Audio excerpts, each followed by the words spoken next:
السلام علیکم ورحمۃ اللہ وبرکاتہ۔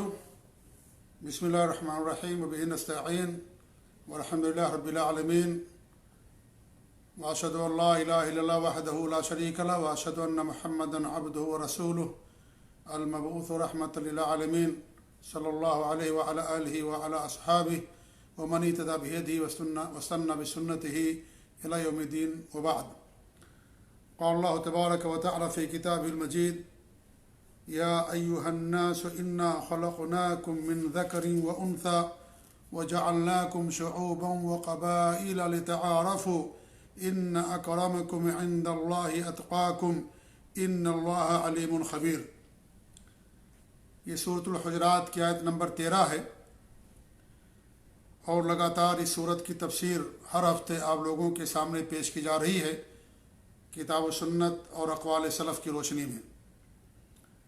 اس سے پہلے کی آیتوں میں اللہ رب العالمین نے اہل ایمان کو خطاب کیا تھا اور ان برائیوں سے بچنے کی تلقین کی تھی جو معاشرے کے اندر فساد اور بگاڑ پیدا کرتی ہیں، جیسے غیبت ہے، بدگمانی ہے، کسی کے ٹوہ میں پڑنا ہے، کسی کو برے القاب سے پکارنا ہے، اور آپس میں قتل و خریزی کرنا یا اس طریقے سے کسی کا مذاق اڑانا۔ یہ جو چند برائیاں ہیں، ان سے اللہ رب العالمین نے اس سے پہلے کی آیتوں میں اہل ایمان کو خطاب کر کے ان سے دور رہنے کی تلقین کی ہے۔ اس آیت کریمہ میں اللہ رب العالمین نے پوری انسانیت کو گویا کی مخاطب کیا ہے، اور اس طریقے سے اس آیت کے اندر اللہ رب العالمین نے 3 اہم باتیں بیان کی ہیں۔ اللہ تعالیٰ فرماتا ہے: یا ایھا الناس، اے لوگو، یعنی سارے انسان کے لوگوں کو اللہ نے مخاطب کیا، کسی خاص جماعت کو، کسی خاص قبیلے کے لوگوں کو نہیں، بلکہ پوری انسانیت کو اور سارے لوگوں کو اللہ رب العالمین نے مخاطب کیا۔ اے لوگو، انا خلقناکم من ذکر و انثی، ہم نے تم سب کو ایک مرد اور ایک عورت سے پیدا کیا ہے۔ یہ پہلی بات اللہ رب العالمین نے یہاں پر بیان کی ہے، اور وہ یہ ہے کہ ہر انسان سب کی اصل ایک ہے۔ سب کو اللہ نے آدم اور حوا سے پیدا کیا۔ آدم کو اللہ نے مٹی سے پیدا کیا، آدم کی بائیں پسلی سے ہستہ حوا پیدا کی گئی، اور پھر ان دونوں سے اللہ رب العالمین نے پورے انسانوں کو پیدا کیا۔ تو سب کی اصل ایک ہے، اور سب ایک ماں باپ کی اولاد ہیں۔ دنیا میں جتنے بھی انسان بستے ہیں، سب کی اصل ایک ہے، سب آدم اور حوا سے پیدا کیے گئے ہیں، انسان سے پیدا کیے گئے۔ اس بات کو اللہ رب العالمین نے قرآن کی بہت ساری آیتوں میں پیش کیا۔ کچھ ملحد قسم کے لوگ ہیں جو یہ کہتے ہیں کہ نہیں، انسان کی اصل بندر ہے، اور اللہ نے یہ سب انسان بندر سے پیدا ہوئے ہیں، پہلے بندر تھے، ترقی کرتے کرتے یہ انسان بن گئے۔ کس قدر جھوٹی بات ہے یہ تو کتاب و سنت کے خلاف اور عقل کے بھی خلاف ہے یہ۔ اگر یہی بات درست ہوتی تو پھر آج یہ بندر جو صدیوں سے موجود ہیں، پھر وہ ترقی کرتے کرتے انسان کیوں نہیں بن گئے، اور پھر انسان کی ترقی کا گویا کہ رک گیا راستہ، اور انسان پر آ کر کے بات ختم ہو گئی۔ جیسے بندر ترقی کرتے کرتے انسان بن گئے، تو انسان کو بھی ترقی کرتے کرتے کچھ اور بن جانا چاہیے، یا جو بندر دنیا کے اندر موجود ہیں وہ سارے بندر انسان بن جانا چاہیے، جبکہ انسان اپنی آنکھوں سے دیکھتا ہے صدیوں سے بندر موجود ہیں۔ تو یہ ڈارون کا جو نظریہ ہے وہ انتہائی غلط نظریہ، جہاں وہ کتاب و سنت کے خلاف ہے، وہیں انسان کی عقل کے بھی خلاف ہے۔ تو اللہ نے فرمایا اس آیت کے اندر کہ ہم نے سب کو مرد اور عورت سے پیدا کیا ہے، سب کی اصل ایک ہے، اور سب کا پیدا کرنے والا بھی ایک ہے۔ اللہ ہی ہے جس نے سب کو پیدا کیا، وہی سب کا خالق اور مالک ہے، وہی سب کا رازق ہے، وہی سب کا رب ہے، وہی سب کی ضرورتوں کو پوری کرنے والا، اور وہی رب العالمین سب کو زندہ کرنے والا، مارنے والا، سب کو اولاد دینے والا، وہی رب العالمین ہے۔ عرش کا مالک پوری دنیا کا مالک، پوری کائنات کا مالک اور خالق اللہ رب العالمین۔ تو انسان کی اصل ایک ہے، مرد اور عورت سے پیدا ہوئے، اور ان سب کو پیدا کرنے والا بھی ایک ہے اور رب العالمین ہے۔ اس طریقے سے انسان کو اللہ رب العالمین نے ایک ہی مادے سے پیدا کیا ہے۔ سارے انسان حضرت آدم مٹی سے پیدا کیے گئے اور حضرت حوا ان کی بائیں پسلی سے۔ اس کے بعد جتنے بھی انسان پیدا ہوئے سب کو اللہ رب العالمین نے ایک ہی نطفے سے پیدا کیا، ایک ہی مادے سے پیدا کیا ہے، اور وہ نطفہ ہے، وہ منی ہے، جس کا اللہ رب العالمین نے قرآن کریم میں ذکر کیا ہے۔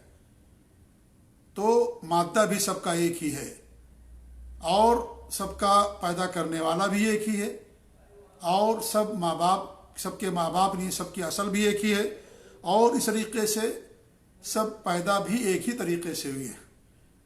سب میاں بیوی جب ملتے ہیں آپس میں تو اللہ رب العالمین رحم مادر کے اندر جو نطفہ جاتا ہے اس نطفے سے اللہ رب العالمین نے سب کو پیدا کیا۔ سب اپنی ماں کے پیٹ میں 9 مہینہ یا کم سے کم 6 مہینہ رہتے۔ عام طور سے 9 مہینے میں بچے کی پیدائش ہوتی ہے، کبھی کم تو کبھی 9 مہینے زیادہ بھی ہو جاتا ہے، لیکن سب کی پیدائش کا طریقہ ایک ہے، سب اپنی ماں کے پیٹ سے پیدا ہوتے ہیں۔ تو اس طریقے سے اللہ رب العالمین نے ایک اہم اصل کی طرف لوگوں کی رہنمائی کی ہے، اس کو ذکر کیا ہے کہ ہم نے سب کو ایک مرد اور ایک عورت سے پیدا کیا، اور مرد سے مراد آدم ہیں، اور اس طریقے سے انسا سے مراد حضرت حوا علیہ السلام ہیں۔ تو سب کی اصل ایک ہو گئی۔ لہذا جب سب کی اصل ایک ہی ہے تو اس کی بنیاد پر ایک دوسرے پر فخر کرنا یہ شریعت کے اندر قطعاً جائز نہیں ہے، یہ حرام ہے۔ تو یہ پہلی بات اللہ رب العالمین نے بیان کی۔ دوسری بات اللہ فرماتا ہے وَجَعَلْنَاكُمْ شُعُوبًا وَقَبَائِلَ لِتَعَارَفُوا، اور ہم نے تم کو کنبوں اور قبیلوں میں تقسیم کر دیا، بانٹ دیا، تاکہ تم ایک دوسرے کو پہچان سکو۔ یہ دوسری اصل ہے جو اللہ رب العالمین نے اس چھوٹی سی آیت کریمہ کے اندر بیان کی۔ ظاہر بات ہے سارے انسان ایک قبیلے کے اندر نہیں ہو سکتے تھے، انسان کی تعداد بڑھتی گئی تو قبیلے بڑھے، اور اس طریقے سے شعوب کہتے ہیں بڑی برادری کو، یعنی کیا نام ہے، قبیلے سے یہ کیا ہوتا ہے، یہ بڑا ہوتا ہے، بڑا قبیلہ کو شعب کہتے ہیں، سمجھ لیجئے، اور جو قبائل ہوتے ہیں وہ اس سے چھوٹے ہوتے ہیں۔ قبیلہ جو چھوٹا ہوتا ہے، خاندان ہے، ماں باپ ہوتے ہیں، پھر اس کے بعد نسل ہوتی ہے، اور اس کے بعد پھر قبیلہ ہوتا ہے، اور قبیلے سے بعد پھر شعوب ہوتے ہیں۔ تو اس طریقے سے اللہ رب العالمین نے سب کو شعوب کے اندر اور قبیلوں کے اندر، خاندانوں کے اندر اللہ رب العالمین نے سب کو تقسیم کر دیا۔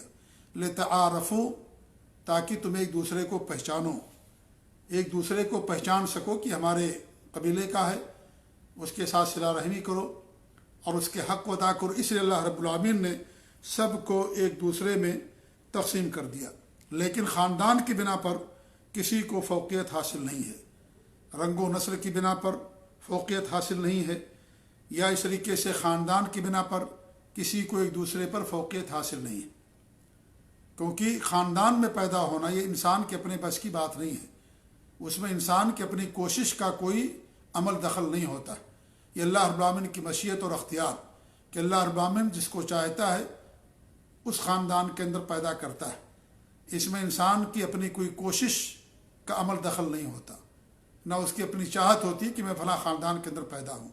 یہ اللہ رب العالمین جس کو جہاں چاہتا ہے وہاں پیدا کرتا ہے۔ لہذا یہ خاندان کی بنا پر کسی کی تنقیص کرنا اور اس کی عیب، اس کے اندر عیب نکالنا اور اس پر اپنی برتری ظاہر کرنا، یہ زمانۂ جاہلیت کا عمل ہے۔ جب اس میں انسان کا اپنا کوئی عمل دخل نہیں ہے تو اس کی بنیاد پر ایک دوسرے کی تحقیر کرنا، ایک دوسرے کی تنقیص کرنا خاندان اور قبیلے کی بنا پر، جب سب کی اصل ایک ہے اور اس میں انسان کا اپنا کوئی عمل دخل نہیں ہے تو ایسا کرنا قطعاً جائز نہیں ہے۔ یہ زمانۂ جاہلیت کے اعمال میں سے ہمارے نبی صلی اللہ علیہ وسلم نے اس سے لوگوں کو منع کیا ہے۔ اللہ کے رسول صلی اللہ علیہ وسلم کے حدیث کلکم بنو آدم، تم سب کے سب آدم کی اولاد ہو، وہ آدم خلق من تراب، اور آدم علیہ السلام کو مٹی سے پیدا کیا گیا۔ وَلَيَنْتَهِيَنَّ أَقْوَامٌ يَفْخَرُونَ بِآبَائِهِمْ، جو قومیں اپنے باپ داداؤں پر فخر کرتی ہیں، قبیلے اور خاندانوں پر فخر کرتی ہیں ان کو رک جانا چاہیے، اس سے باز آ جانا چاہیے۔ او لیکونن اہون علی اللہ من الجعلان، یا تو پھر اللہ کے نزدیک گندے کیڑے سے بھی زیادہ ذلیل ہوں گے، کیونکہ خاندان کی بنا پر کسی کو یا برتری حاصل نہیں ہے، برادری کی بنا پر کسی کو برتری حاصل نہیں ہے۔ یہ انسان کو اللہ تعالیٰ جہاں چاہتا پیدا کرتا ہے۔ اس طریقے سے اللہ کے رسول صلی اللہ علیہ وسلم کی حدیث ہے ان کی آپ نے فرمایا کہ دو چیزیں ایسی ہیں جو کفر میں سے ہیں اور وہ ہماری امت کے اندر رہیں گی، الطعن فی الانساب، کسی کے نسب کے اندر تانا زنی کرنا، اسے حقیر سمجھنا، اس کی توہین اور بے عزتی کرنا، اور وہ نیاحت علی المیت، اور میت کے اوپر نوحہ کرنا۔ یہ دو چیزیں ایسی ہیں جو ہماری امت کے اندر رہیں گی۔ بلکہ آپ نے ایک حدیث کے اندر فرمایا، صحیح مسلم کی روایت ہے اور یہ بھی صحیح مسلم کی حدیث ہے، جس میں آپ نے فرمایا کہ 4 چیزیں میری امت میں رہیں گی جاہلیت میں سے، لا یترکونہن، وہ کبھی ان کو نہیں چھوڑیں گے۔ الفخر بالاحساب، اپنے حسب و نسب پر فخر کرنا، والطعن فی الانساب، اور دوسرے کے نسب میں تانا زنی کرنا، ان میں عیب نکالنا، کیڑے نکالنا، ان کی تحقیر کرنا، والاستسقاء بالنجوم، اور ستاروں کے ذریعے سے بارش برسنے کا عقیدہ رکھنا، والنیاحہ، اور نوحہ کرنا۔ تو 4 چیزیں زمانے جاہلیت کی ہیں۔ ہمارے نبی صلی اللہ علیہ وسلم کی بعثت ہوئی تو آپ نے ان تمام چیزوں کو ختم کر دیا۔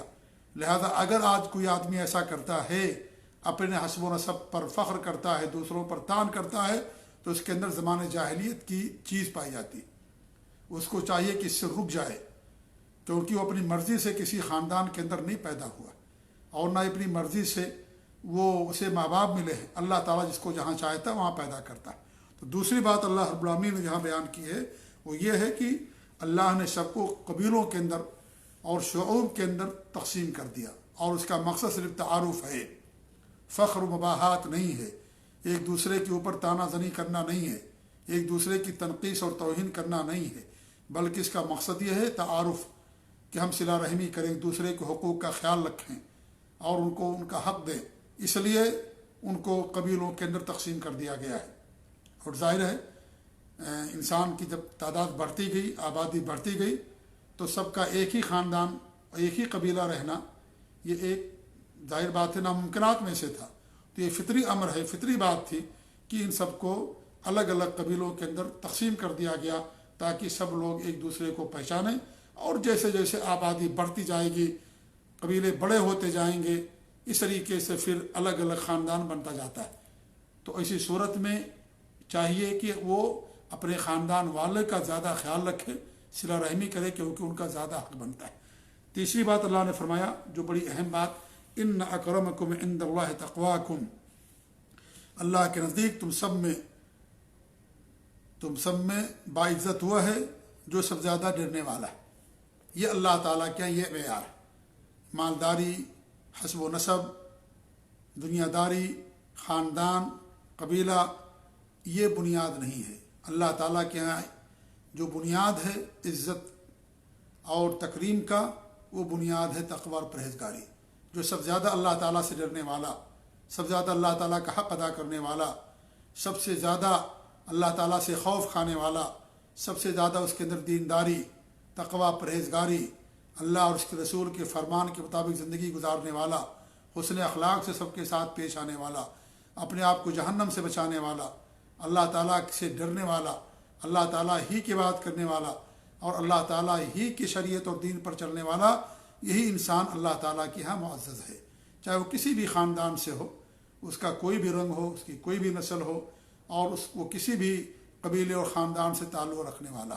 یہ اصل معیار ہے، کیونکہ یہ انسان کہاں پیدا ہوا ہے اس کی اپنی مرضی اس میں داخل نہیں ہے۔ یہ انسان جو تقوی اختیار کرتا ہے، اس کے لیے محنت کرتا ہے، کوشش کرتا ہے، اللہ کو پہچانتا ہے، اللہ کے بتائے ہوئے قانون اور حکم کے مطابق زندگی گزارتا ہے، لہذا اللہ تعالیٰ کے نزدیک یہی معزز انسان ہے، اور یہی قابل تکریم ہے، اور یہی قابل قدر ہے۔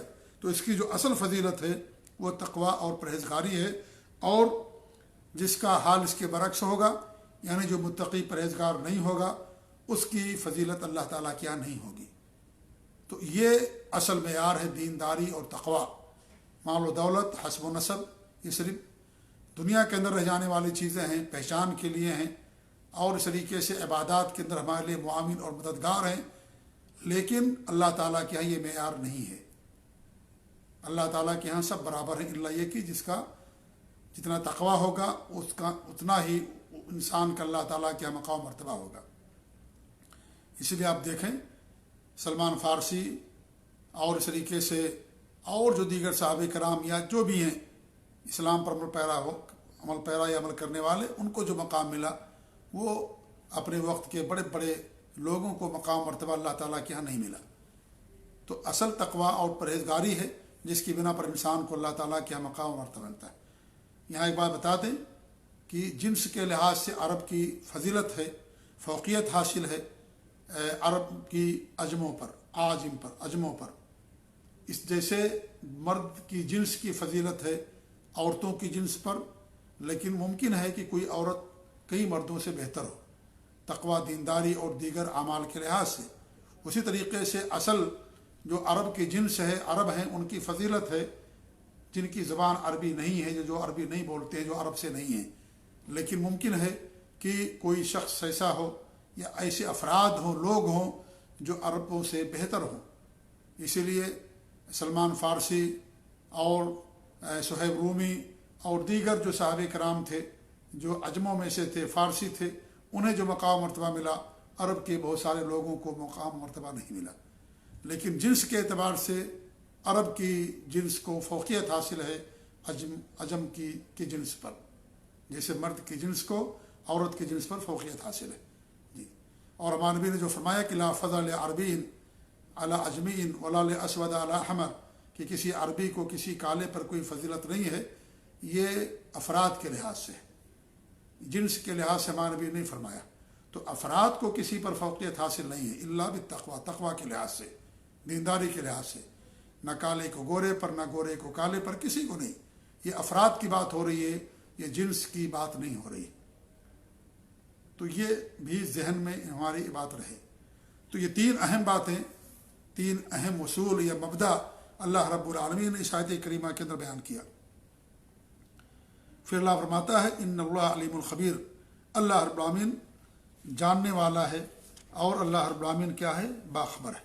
یعنی اللہ جانتا ہے کہ کون کس قبیلے سے ہے، کس خاندان سے ہے، کون کتنا متقی ہے، کون کتنا پرہیزگار ہے، کون دل سے ایمان لاتا ہے، کون دل سے ایمان نہیں لاتا ہے۔ اللہ تعالی ہمارے عمل سے باخبر ہے اور مطلع ہے، اور کوئی بھی ایسا عمل نہیں ہے جو اللہ رب العالمین جس کی خبر نہ رکھتا۔ تو اللہ رب العالمین سب کچھ جاننے والا ہے، سب کچھ۔ اگر ہم تقویٰ کا ڈھونگ رچاتے ہیں اور حقیقت ہمارے دل کے اندر تقویٰ نہیں ہے، تو اللہ تعالیٰ اس سے باخبر اور آگاہ، اللہ تعالیٰ اس کو جاننے والا ہے۔ حقیقی متقی وہی ہے جو دل سے ہوتا ہے، جو ریاکاری کے طور پر تقویٰ ظاہر کرتا ہے وہ حقیقت میں متقی نہیں ہے۔ اللہ تعالیٰ تو دلوں کو جاننے والا ہے، دلوں کے راز اور دلوں کی باتوں سے اللہ تعالیٰ باخبر اور آگاہ۔ تو اس لیے اگر کوئی ڈھونگ رچتا ہے، اپنے آپ کو متقی اور باعمل ظاہر کرتا ہے، حالانکہ اس کے دل کے اندر تقویٰ اور پرہیزگاری نہیں ہے، تو اللہ تعالیٰ کے یہاں وہ متقی نہیں کہلائے گا۔ جی، تو یہ باتیں اللہ رب العالمین نے آیت کریمہ کے اندر بیان کی ہیں۔ اللہ تعالیٰ سے دعا ہے کہ اللہ رب العالمین ہمیں ہمارے اندر تقویٰ پیدا کرے، اللہ رب العالمین ہمیں دینداری پر قائم رکھے، اپنی عبادت پر قائم رکھے، اور کسی کی عیب جوئی کرنے سے اور کسی کے خاندان، نسب و نسل کے اندر تانا زنی کرنے سے، کسی کو حقیر جاننے سے، تمام برائیوں سے اللہ رب العالمین ہم سب کو محفوظ رکھے، آمین۔ وصلی اللہ علیہ محمد وعلی آلہ وصحبہ اجمعین۔ جزاکم اللہ خیر، والسلام علیکم ورحمۃ اللہ وبرکاتہ۔